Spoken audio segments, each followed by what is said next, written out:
Good evening. This is Mike Underwood from the Georgia School of Preaching.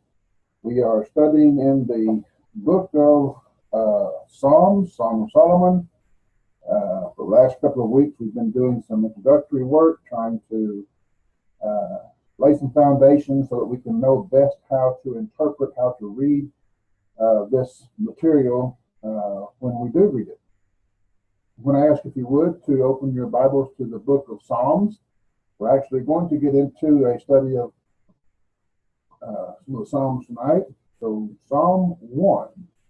I do want to encourage you as you turn to Psalm 1 to never use the word chapter when referring to Psalms, because they are not chapters, they are Psalms or Psalms. It's Psalm 1 or Psalm 119 or Psalm 150. It's not Psalm chapter 150. They're not chapters. They weren't written that way. That's not the idea behind it. It's like a psalm book. We don't turn to chapters in our psalm books. We turn to psalm number whatever. And that's what we do here. We're turning to Psalm number 1. Psalm number 1. This is an example of a didactic psalm. Let's write my time down. This is the third time I've attempted to do this today. I've run into complications, so I keep forgetting to do something.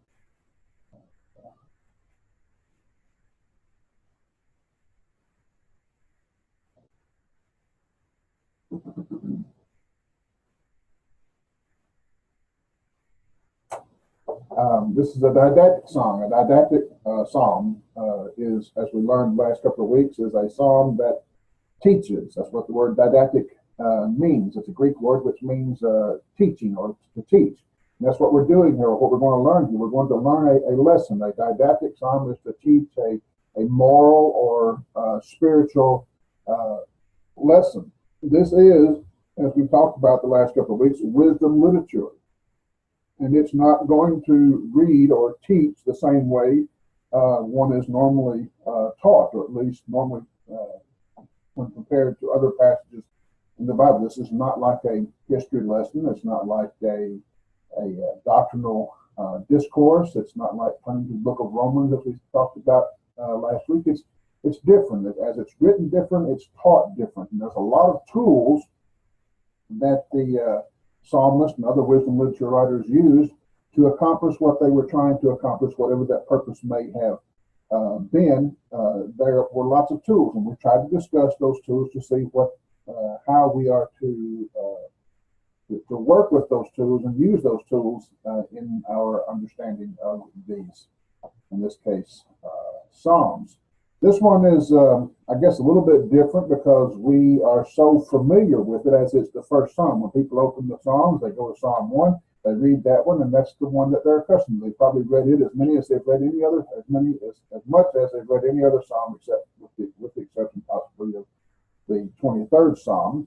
And that's because of its location. It's the first psalm. Everyone sees it first, and then they go to Psalm 2 to get confused by some of the things there, and they then jump into Proverbs. They read the first 3 or 4 chapters of Proverbs, and then they'll get confused there, and then they'll jump into Ecclesiastes, and then they'll just go on into the prophets, and then get tired of that and going into the New Testament. That's usually how we read the Bible. We come to a place that I don't know what that means, and so we just quit, and we go further. And I've already started chasing a rabbit. Let's go back.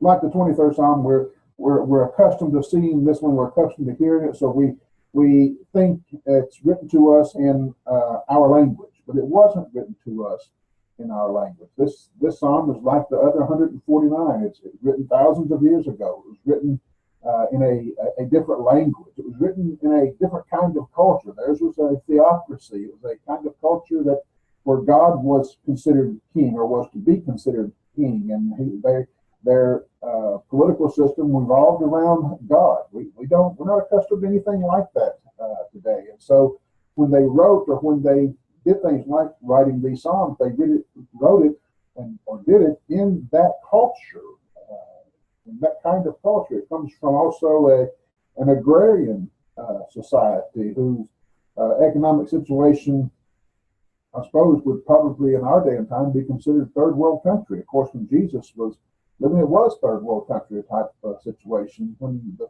person who wrote this psalm lived, he probably wouldn't have considered that, but it was still a very, from our perspective, very poor area, or at least it seemed that way. So those things, the things happening around the psalmist, the things that are happening in his life, are the things that impacted what he said. Just like our authors today are impacted by the life that they live, the circumstances around them. Sometimes they will take themselves out of a particular situation, go put themselves in the kind of situation that they want to be in, so they can feel, they can begin to get the inspiration that they need to write those words, whatever they're trying to write. Well, the psalmist was not looking for a situation. He was in a particular situation, or in a situation, not only this psalm, but or psalmist, but all of them.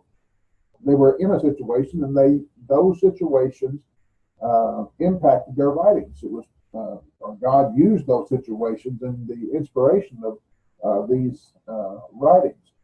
These things won't always affect the song, but they often will. And so when we sit down to interpret or understand a psalm or a wisdom writing, or writing of wisdom, then we need to be prepared for whatever came from the circumstances from which it came, and to understand it in that light. In this psalm, the Spirit of God, through the writer, wishes to affirm the righteous existence is blessed by God. The wicked existence is not.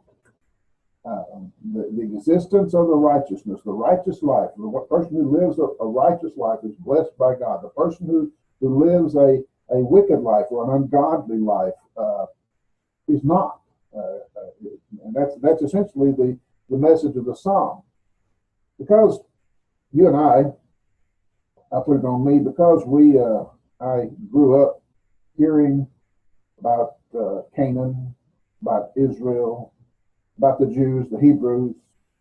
I grew up hearing words like, or names like, Jerusalem and Jericho and Bethlehem and Beth Shemesh and Mount Carmel and Nazareth, and all these places, these other Canaanite cities. That because of this, the land that we think of as Palestine is large in our mind. And that word Palestine, just as a, by the way, another rabbit chase, that word Palestine is sort of like casting stones in the teeth of the Jews. They don't like that word Palestine. It goes back, some say, to the Philistines. So the word Palestine and Philistine are of the same root, according to some. And because of that, the Jews don't like it, because the Hebrews don't like it, because the Palestinians were the ones who possessed the land before the Jews did, or at least a portion of the land before the Jews did.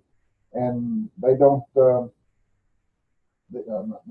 Philistines, the Philistines owned the land before the Jews did, so they don't like that name. They refer to it as Canaan, or Canaan's land, or the promised land.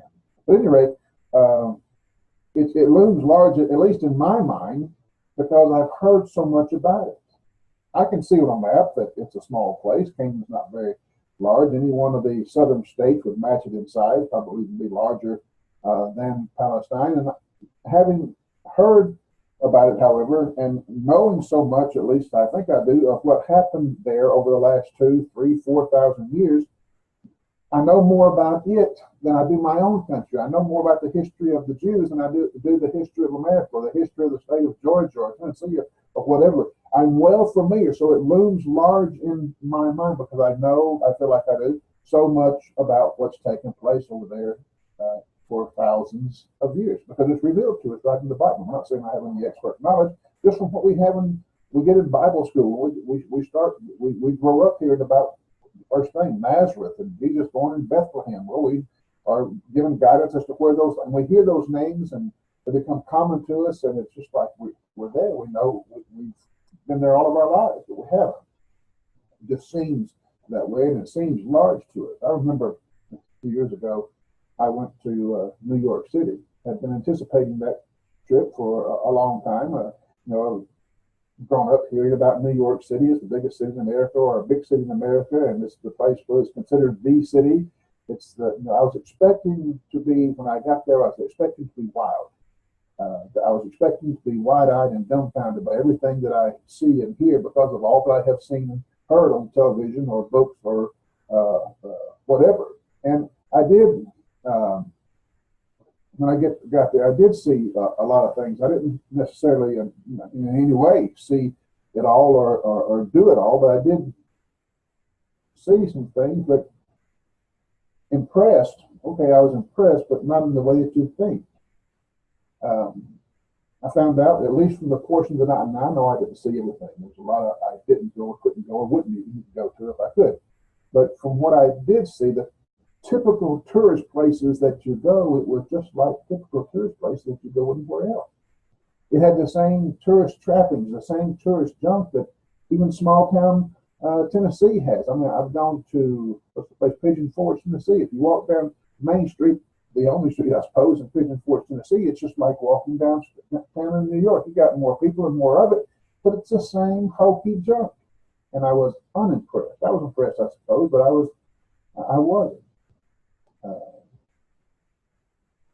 Because we have allowed Palestine to get, or Canaan to become so large in our mind's eyes, it's large to us, but it's not. It's a small territory. But as a small territory, it has a tremendous amount of variety, topography wise or weather conditions wise. When you go from the north to the south, even though it's a very short distance, the temperature could drop many degrees. I'm talking about not 2 or 3 degrees, but just in the few miles it is. And I want to say you could drive from the Sea of Galilee to Jerusalem. You could probably do it in less than an hour, or about an hour. And from the, you can see a range of temperature from, it could be 80 degrees at the Sea of Galilee and 30 degrees in Jerusalem, just because of the time of year or the weather or whatever that's going on. So it's got a variety of situations, I suppose. I don't know how else to put it. You got mountainous areas, you got the Sea of Galilee, you got the Mediterranean Sea, you got the desert area of the south, you got the Jordan Valley there, and it's completely different from the rest. It's got mountains on either side, desert on one side, and desert not far from the other side. It's just hugely vast as far as the kind of places that are there. If you go from, for example, the Sea of Galilee and go north and west toward Lebanon, you're going to find greenery. You're going to find a very verdurous area. It's very beautiful, very luxurious as far as the beauty of it and the comfortable climatic conditions and very fertile, rich ground due to the many water sources that are there. Water sources such as springs or mountain water coming down from Mount Hermon, or whatever. In fact, there's what's archaeologists or people who study Bible geography, what's called the Fertile Crescent. It starts right there in that area and it goes across the top parts of the map, the Mediterranean area over there to that one's called the Fertile Crescent. But under the crescent, you got the crescent there, and under that crescent is just a desert, a huge desert. When you go south, we'll talk about that. If you go south from the Dead Sea, you go north, you're going to find places you want to live for the rest of your life, as far as climatic situation. But if you go south of the Dead Sea, it becomes harder and harder and harder to find anything green, except maybe along the banks of the Jordan River or right off the coast of the Mediterranean Sea. You're going to find the air is very dry. You'll find rugged hills and mountain landscapes that erode very quickly due to the fact that there's nothing holding the dirt. There's no vegetation, no roots in the ground holding the dirt. So when a strong rain comes, it just washes the dirt away. It's not bad soil necessarily. It's just no moisture. In fact, if you look at a map that depicts the kind of weather conditions that exist in a particular part of the world, you're going to find that it's in one of the driest areas and one of the most arid areas. You'll see that Canaan is right there, of course, on the Mediterranean Sea, and not far from the equator. When we think of equator, we think of tropical and everything's moist, and it was not like that, at least not there in that area. It's considered one of the most arid or dry areas on the globe. They have in that area in southern Palestine, southern Canaan, what they call wadis. You and I might call it a dry creek bed. It's basically a creek that runs only when it rains. So the waters come from the mountain. Mountain rains come down the mountain and they will fill up the wadis. But as soon as the rain stops, or when the rain stops, the water moves on and it becomes a dry wadis. They disappear or appear very quickly depending upon rain. And again, due to Canaan's physical relation to the equator, there's lots of sunshine down there, abundance of sunshine, not a lot of moisture to make that humid area like you go to in Jamaica down close to the equator. But it's very dry because the sun is just soaking up any moisture that might be there. As a result of all this, little grows. That's my point. Little grows in this area except by the diligent efforts of the farmer to get water, preserve water. I was there several years ago doing what's called a Holy Land tour, I suppose, and we were in Jerusalem, and we took a day to go down to Jericho, and then we went down to the Dead Sea. And on that trip, even just right outside of Jerusalem, we could see out the bus window, we could see shepherds grazing their sheep, but I couldn't tell exactly what they were grazing them on because it seemed to me there was no grass, maybe a sprig here or a sprig there, but there was not any luxurious fields of hay that they were, or meadows that they were grazing their sheep on. I think of the 23rd Psalm about the green pastures and stuff like that. I don't see that when I go there. I think they were there. Some things have changed about the land because of the wars and stuff that's taking place there. But even now you can find those places, but they're not huge acres like you would think of here in America. But it seemed to me that they were just eating dirt and rock because that's all that was there. Of course, there was grass. They were just not very visible, especially out the window of us. But I look out the window here where I'm at, and I can see green everywhere, and there's plenty to eat. But when I look out the window there, I just didn't see it. And they say, according to what I've read anyway, that because of the irrigation that takes place in Canaan or Palestine or Jordan, all the water that's coming from the Jordan River is being irrigated out to nourish the lands, the farms, or whatever that are there. And as a result of that, the Dead Sea isn't getting what it used to get, and the Dead Sea is it's shrinking, I say. And I don't know how fast it's shrinking, but I've been there, and you can tell the Dead Sea was bigger than it is now, and it's been 10, 15 years since I've been there. Has it made a significant change since then? I don't know, but it is shrinking. The point to make here is that in the north, there was ample, dependable supplies of water, but in the south, there was scarce water situations. It was water was a very precious resource, and it wasn't always those sources of water that they could find weren't always dependable, depending upon the rain. The soil is fertile there. If it had water, it'd grow things, but it doesn't have water, and so it affects how things are done in the area. It affects the grazing of sheep. It affects the growing of crops. It affects how they got water into their homes, and the times of the Bible, how they get water in their homes even today.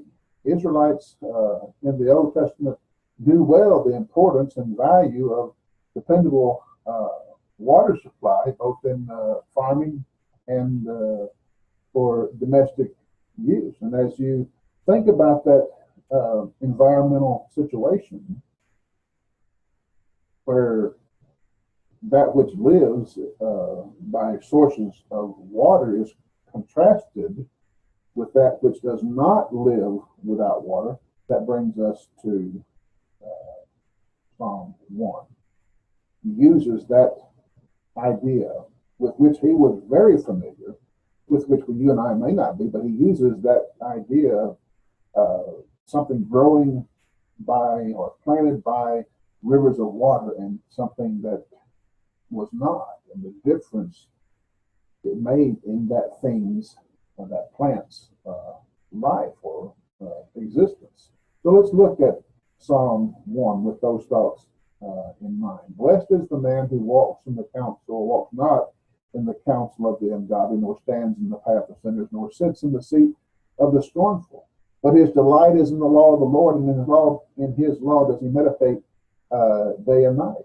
He shall be like, that is, the righteous man shall be like a tree planted by rivers of water that brings forth its fruit in its season, whose leaf also does not wither, and whatever he does prosper or shall prosper. The ungodly are not so, but are like the chaff which the wind drives away. Therefore the ungodly shall not stand in the judgment, nor sinners in the congregation of the righteous. For the Lord knows the way of the righteous, but the way of the ungodly shall perish. Basically, God is unaware that he isn't associated with it. Because he's not associated with it, it will perish. So here's a contrast between the life and survival of the righteous and the unpredictable yet brief existence, lack of survival of the wicked. It's a contrast between living vegetation that has access to water, and it's even during its stressful times or during stressful times, contrasted with dead, useless chaff.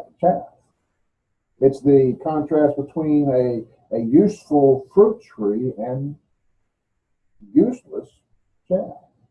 The righteous were like a fruit tree by a water source which provided all the water it needed during every week of the year, all the time. The tree would never withered. Even when drought was severe, it didn't wither. Not only did it not wither, but it flourished.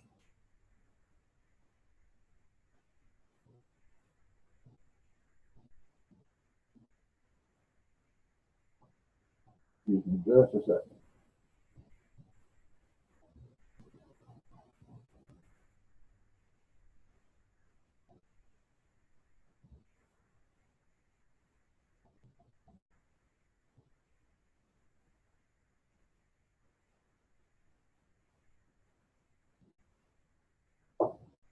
Sometimes technology is just not what you want it to be.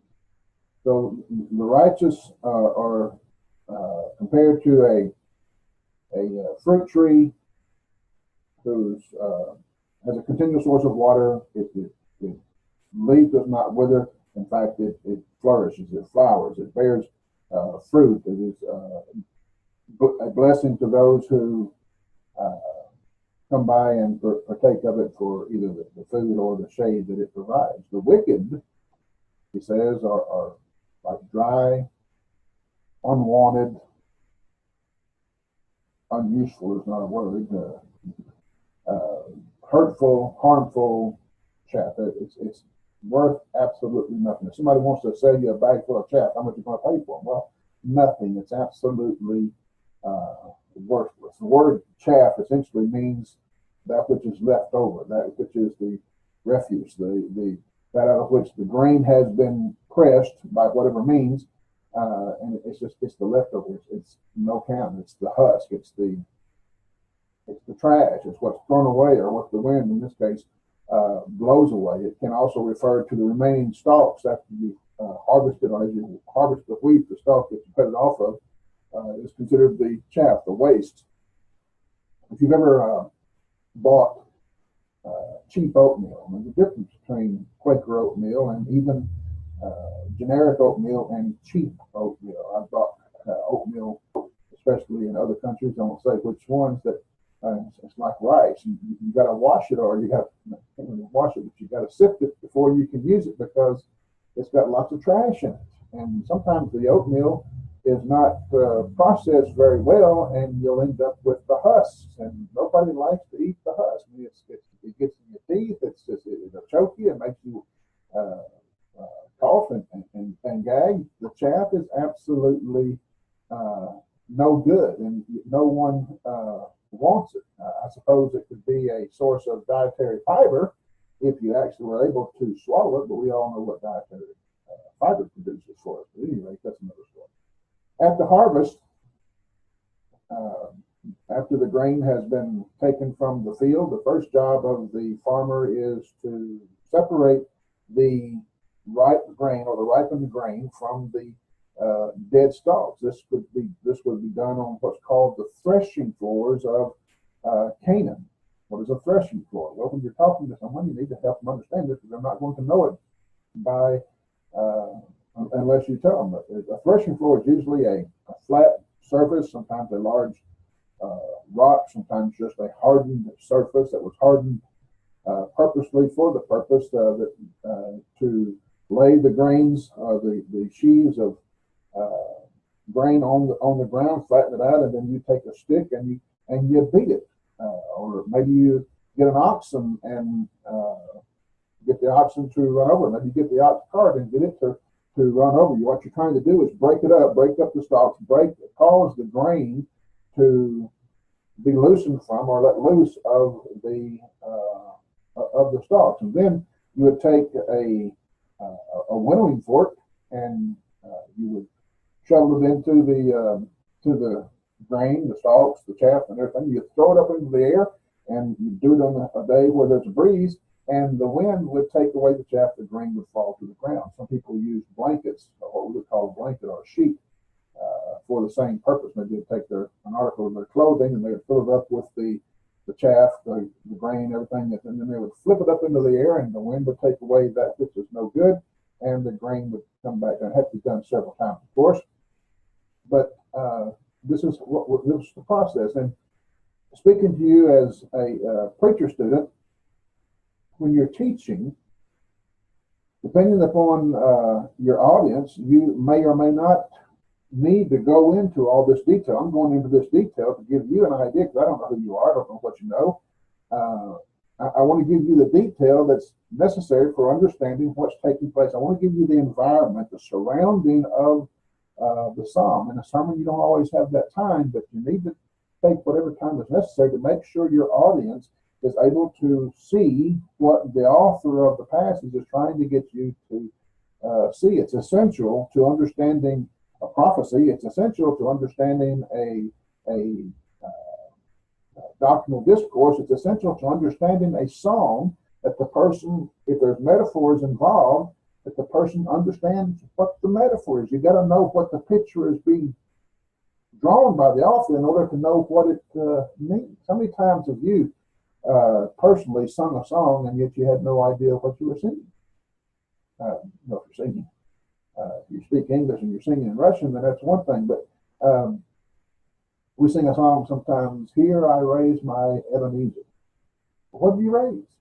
How many times have you raised an Ebenezer? Do you know what an Ebenezer is? I mean, a lot of times we think Ebenezer, well, he's the guy, Ebenezer Scrooge or something like that. What is an Ebenezer? I'm not going to tell you. Go look it up. But a lot of folks sing that song and have no idea what they just said. We speak in a song about a knight with ebon pinion brooding o'er the vale. Now, how many people understand what a knight with ebon pinion brooding over the vale is? If you don't understand this terminology, if you don't know the words, then you're just singing words that go with the music, but you have no idea what you said. Let the lower lights be burning. What does that mean? What does it mean in the context of the song? Read the songs, read the words that you're singing, and if you don't know the words you're singing, if you don't know what they mean, you need to spend some time in study of the song. Now, we don't like to, we spend all our time studying the Bible. We don't spend a lot of time studying songs. That's what we're doing here and looking at the songs. We're studying songs, but you need to look at the books out of which you sing and study them so that you know exactly what you're singing. A lot of times you'll find out that some of the songs you're singing are just aside from that, you need to know what you're singing just so you can know what you're saying. You guys will let my coffee get cold or lukewarm anyway.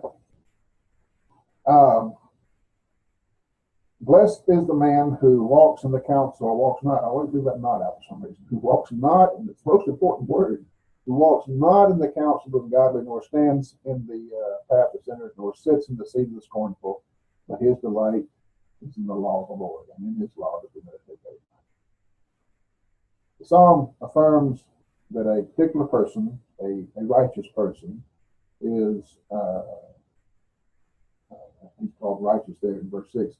He experiences a full life, a life blessed by God. Who is this righteous person who is so blessed by God? And why is he blessed? Well, first of all, as you read the psalm, his life is described by what he did not do. He's blessed because of what he does not do. He does not seek guidance or counsel from those who have no godly concerns. He does not determine the direction of his life by the direction of people who have no concern for God or have no concern for the values of God. He does not, or you're not a continual companion of those who ridicule or scoff at God, whose lives are not devoted to God. He does not make those his companions. Now, you have to live in the world. We can't live separate from the world.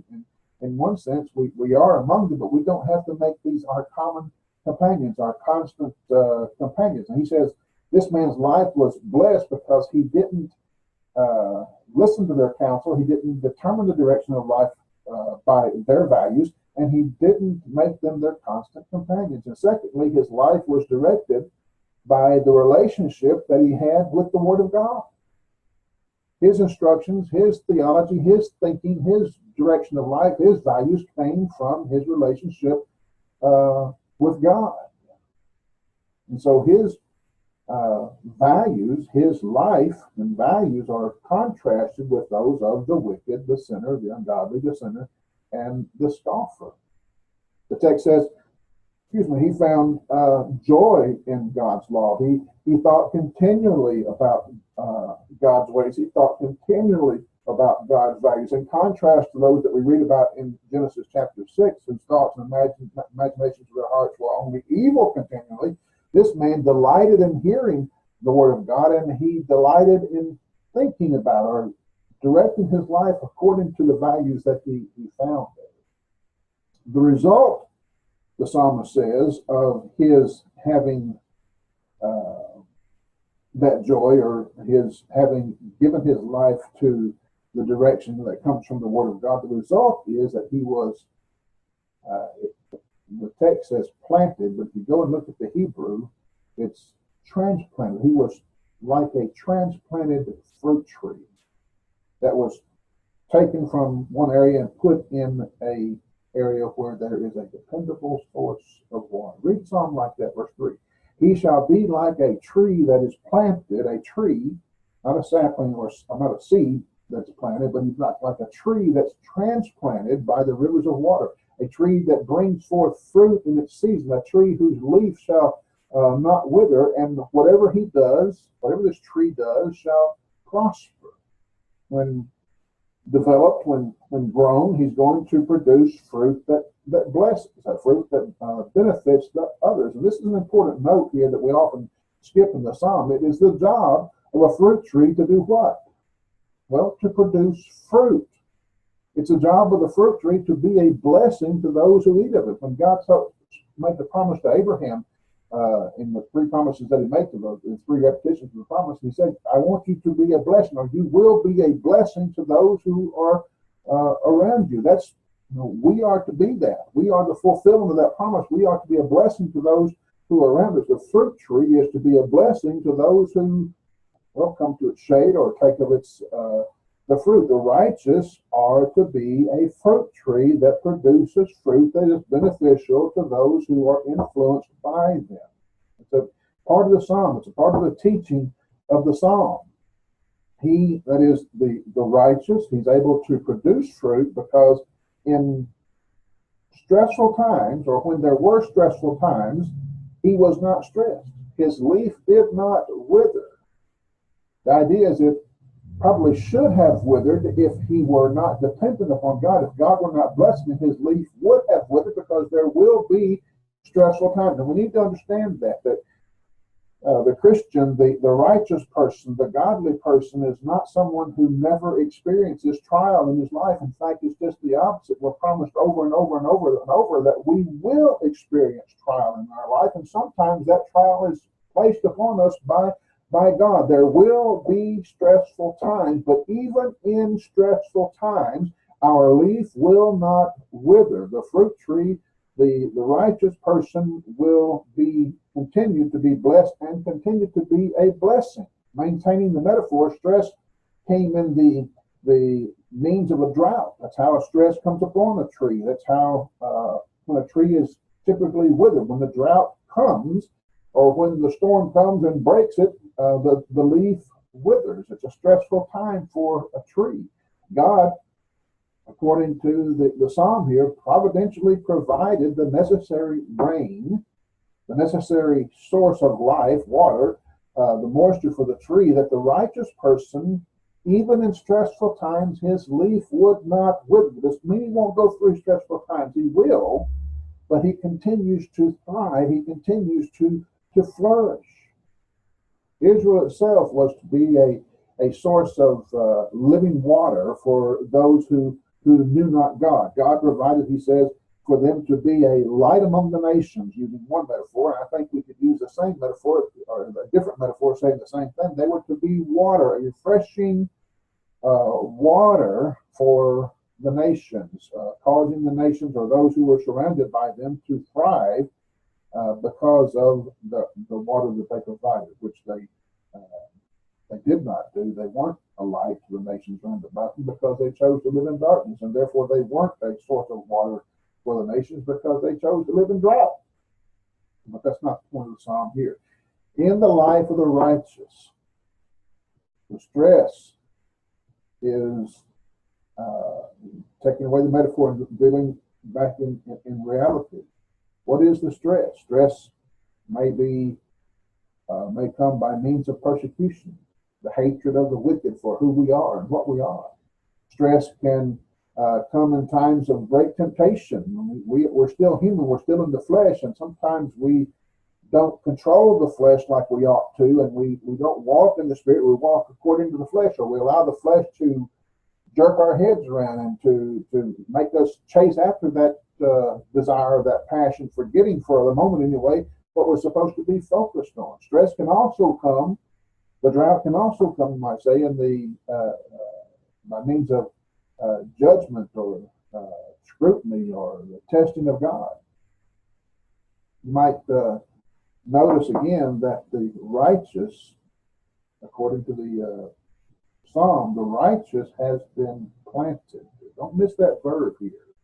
The righteous did not plant himself. He was taken maybe as a sapling or a small tree, and he was planted or transplanted. The farmer, the planter, in this case would be God. God planted him where? In a good place, in a well-watered place. If God, as we talked about, I think last week, instructed the parents, the priests, the community, the teachers of the Hebrews to give divine guidance, then it can be said that the one who planted them, the one who nourished them, was God, because he's the one who gave the instruction to begin. God has always made provision for righteous fruit trees, not only to be planted, but to be nourished. This is God's work, no less than it is God's work in the disciple today to spread the gospel in the world today. God disciples us. God spreads the gospel through us. Paul says in 2 Corinthians chapter 4, verse 1, listen to it.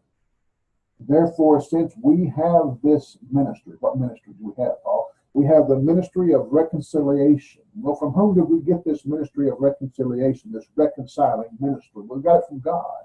Therefore, since we have this ministry, as we have received mercy, God in mercy gave it to us, we do not lose heart. Then in verse 6, he continues by saying, for it is the God who commanded light to shine out of darkness, that same God who said in the beginning, let there be light. It is that same God who has shown in our hearts to give the light of the knowledge of the glory of God in the face of Christ. We are to be showing the world the face of Christ. Where do we get that knowledge? Where do we get that light? Well, we get it from God. We have this treasure, he says, in earthen vessels, that the excellency of the power may be of God and not of us. So we have these clay pots in which we live, but we show the face of Christ. What did we get? We got it from God. It's God's work. God's working through us. God has throughout time provided teachers and elders, the church, the Bible, and everything that he has provided for that purpose, so that righteous fruit trees can be grown, can be nourished, can be planted in the world today. Those trees, by God's blessings and provision, can survive the worst kinds of drought that the world can have today. And the world has, in the last 2,000 years, experienced some serious droughts. And I'm not talking about lack of rain in Georgia. I'm talking about droughts of spirituality. Paul says in that same passage in 2 Corinthians chapter 4, verse 8, he says, there are times when we are pressed hard on every side, but we're not crushed. We are perplexed, but we're not in despair. We are persecuted, but not forgotten. We are struck down, but we are not destroyed. Maybe Paul had the idea of God planting and watering the righteous man in his mind, in Paul's mind, when he wrote to the Ephesians. Listen to him in Ephesians chapter 4. My favorite passages, but he says, I, therefore, the prisoner of the Lord, I beseech you to walk worthy of the calling by which you have been called, or with which you have been called. Well, what calling? Could we say here, using the metaphor of the Psalms, could we say that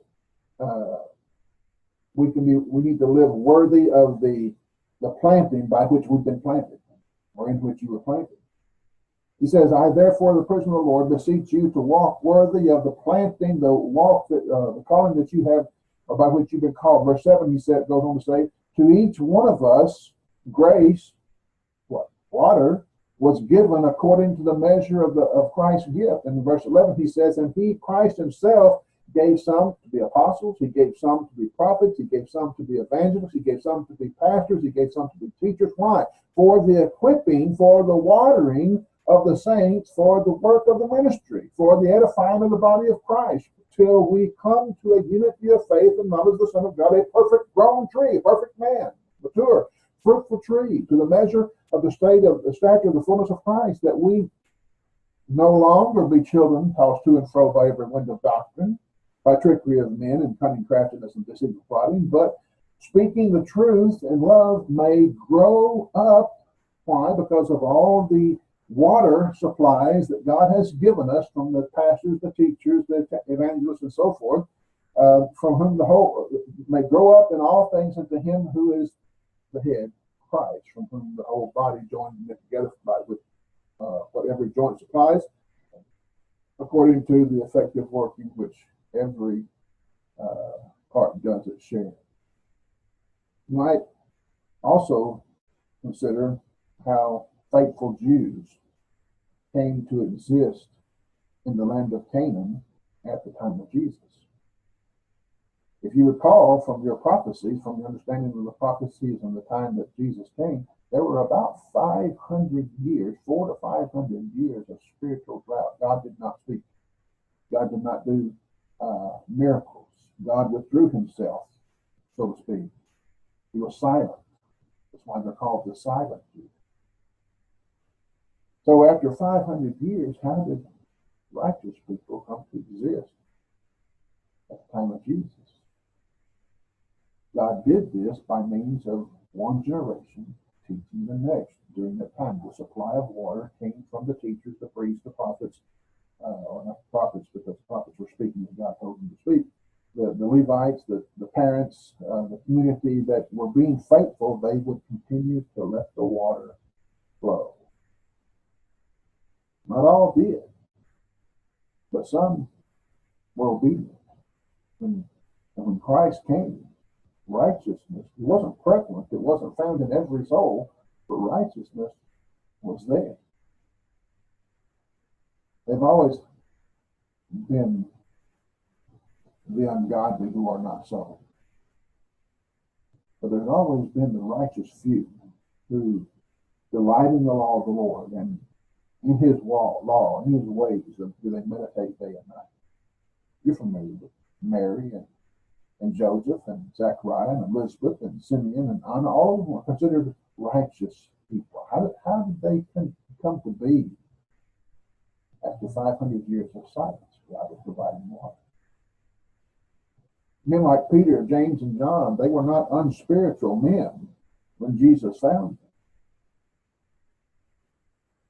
What about Timothy and actually his mother and his grandmother? Where did they get their nourishing water? Paul himself, when he was called Saul of Tarsus, we often paint a really rough picture of him that he was a murderer of Christians, but he wasn't an unspiritual man. He just was misguided as to what spirituality was. He had not, his teachers and he himself had not fully understood what the prophets were trying to teach or say about this coming Messiah. But he was looking for the Messiah. Trees with dead leaves do not grow. Trees with dead leaves do not develop. Trees with dead leaves do not produce beneficial fruit. My yard is ample proof of this very fact. The leaves of the wicked, the psalmist says, are dead because they do not delight in the law of the Lord. They do not meditate in his law day and night. They have no relationship with the life-giving source, God, through his word. On the other hand, the righteous people who are planted by God do not wither, do not die. Even during times of drought, they prosper, they flourish, they bloom, they produce fruit.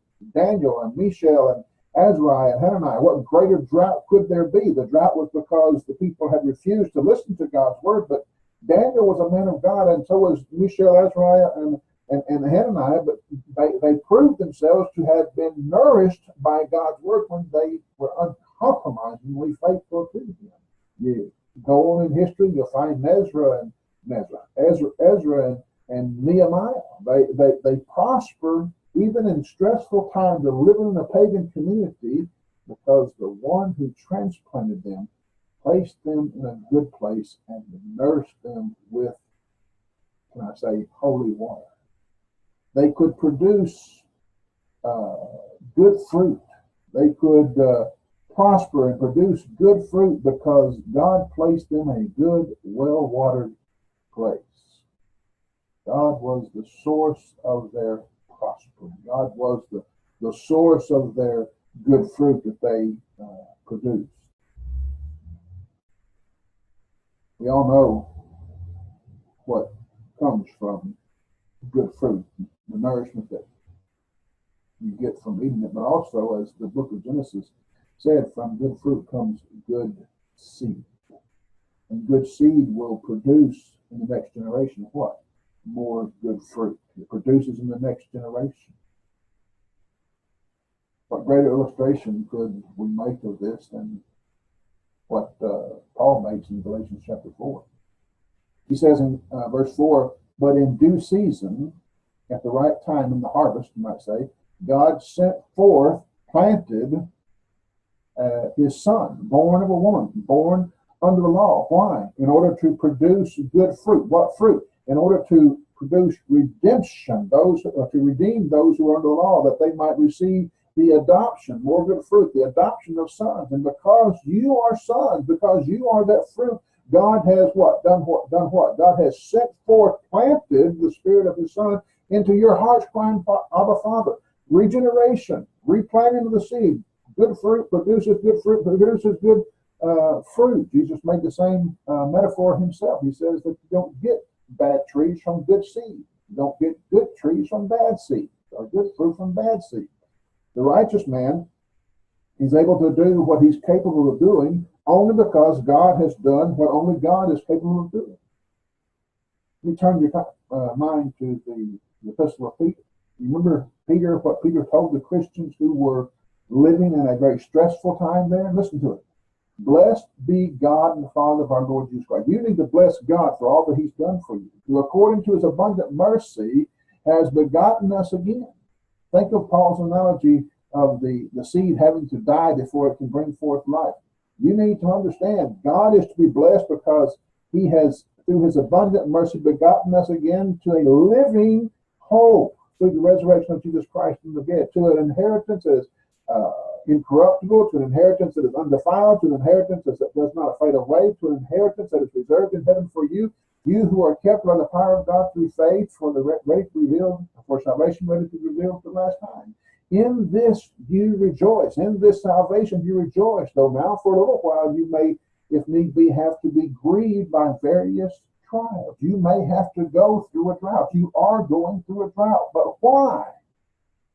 That the genuineness of your faith, which is more precious than gold that perishes, though it be tested by fire, may be found to praise, honor, and glory at the revelation of Jesus Christ, whom having not seen you love.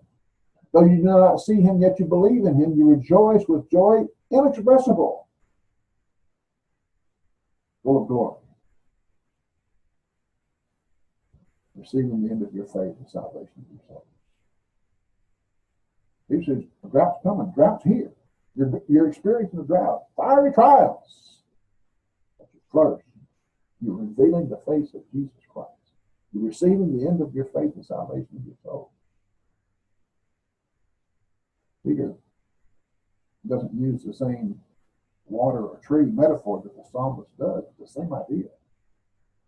God provides the necessary nourishment that so that the righteous might be strong, healthy, even during times of drought. The result is not only the salvation of their soul, but as Peter would go on to point out, the result is the fruit, part of the fruit that you produce, the chaste conduct accompanied by fear, the hidden man of the heart with the incorruptible beauty of a gentle and quiet spirit. These were the result of God's continuing work in them and for them. They will be able to win spouses and masters who over slaves, and even their own societies. They would win them to God through the lives that they lived in the drought. How can we not see that this is also the teaching of Paul's words to the Galatians?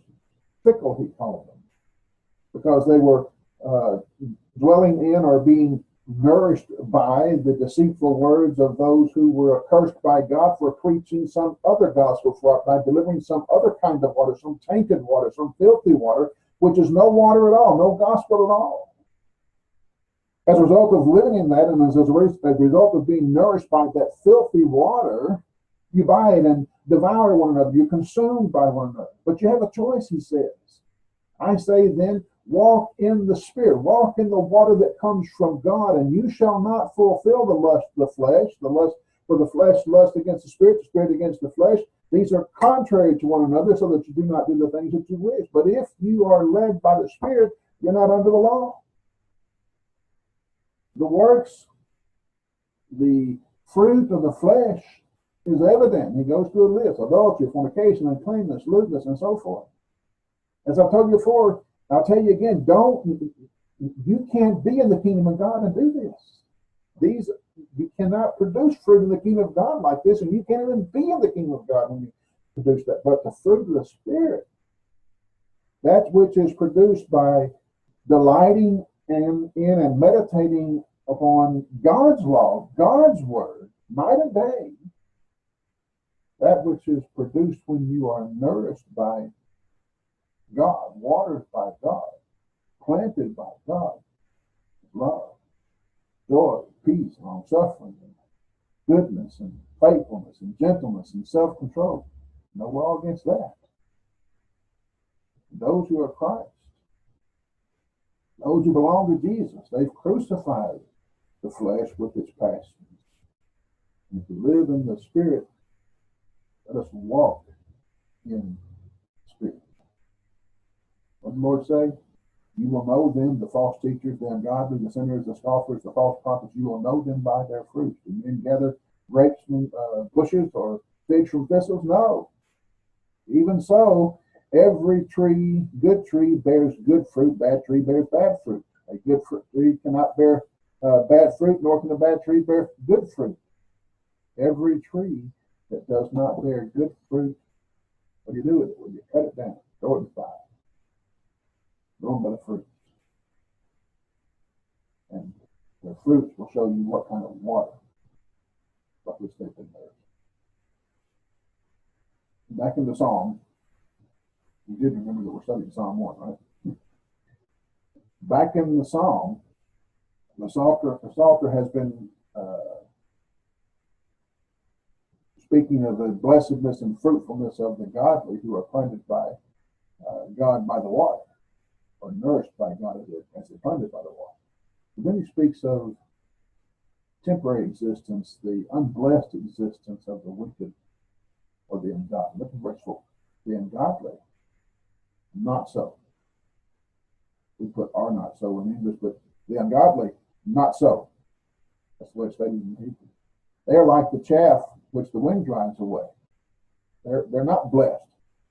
They're not nourished. They're not strengthened by God. Not so. They're like chaff. They're blown away by the wind. Therefore, they're not going to be able to stand in the judgment. They're not going to be able to be in the congregation of the righteous. The word wicked or ungodly is used some 77 times in the book of Psalms.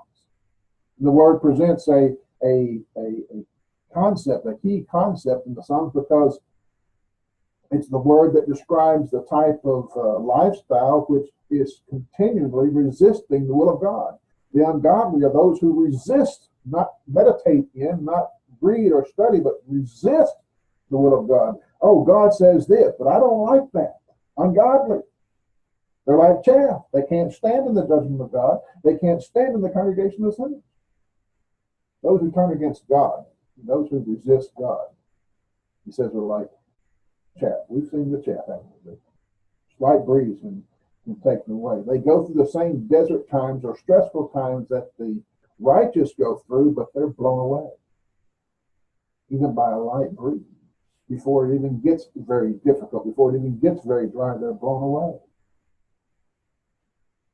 That word judgment probably is not a reference to what we think of as judgment, the final judgment of God, though it would certainly apply. That's not the idea that the psalmist is thinking of. That wasn't, I won't say that they didn't understand that, but it wasn't a forethought of them. The judgment is more likely comparable in the mind of the psalmist to fiery trials sent by God during the times of the judges, maybe, or maybe the wilderness wanderings, maybe prophetically, or even if the psalmist were to rearrange the song later on, the Babylonian exile, God spoke, or Haggai spoke of God bringing judgment on Israel. He says, why do you think you bring home, or you work all the time and you bring home no food? Why do you think that you bring home money in bags with holes in it? It's because I'm bringing judgment upon you. And it's that kind of idea that because of their unfaithfulness, because they weren't trusting in God, they had money with or bags of money with holes in it. Zechariah's prophecy was from God saying, return to me, return to me, return to me. See how I will bless you according to my promise. When you return to me, see how you're being judged by me for disobedience when you want. The point is that the ungodly will not stand during those times. The righteous will. Those who trust in God will. Those times will come. Whether by God or by Satan, those times will come. The ungodly will not stand that test. They cannot stand or endure the pressures of life, the stresses. They won't stay with God. They don't trust God. They don't know God. The implication is that the stresses don't even have to be very harsh for them not to stand. They're blown away by wind. The emphasis is why this is the case. The righteous delight in the law of the Lord, and in his law they meditate day and night. But the ungodly, not so. The sinner, not so. The scoffer, not so. They reject the source of nourishment. They reject the planting of God, and therefore they experience judgment, devastated by them. Just as the wicked could not endure the divine evaluation of how they live, neither could, as the psalmist goes on to say, the sinner. He failed. The sinner is one who failed to grasp the purpose of life was in serving God, and so as a result, they could not abide in, dwell in. They could not be among.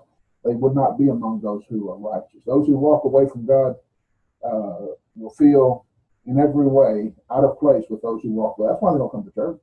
You wonder, why can't we get people to come to church? Just because they're sinners.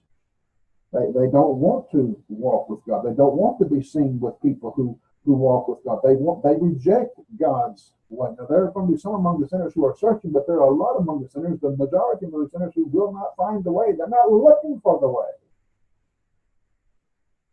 They have no desire to see who we are. They have no desire to taste the living water that we drink.